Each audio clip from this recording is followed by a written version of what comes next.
All right, well, if this was my own, I would be surprised because I very rarely shoot vertical. I always shoot horizontal. So I'd be like, what are you doing, Justin? Is there a particular I reason for that?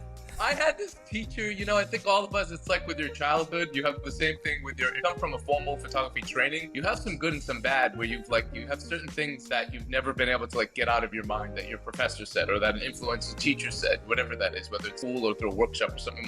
One of this famous photographer, conflict photographer, Gary Knight from Seven.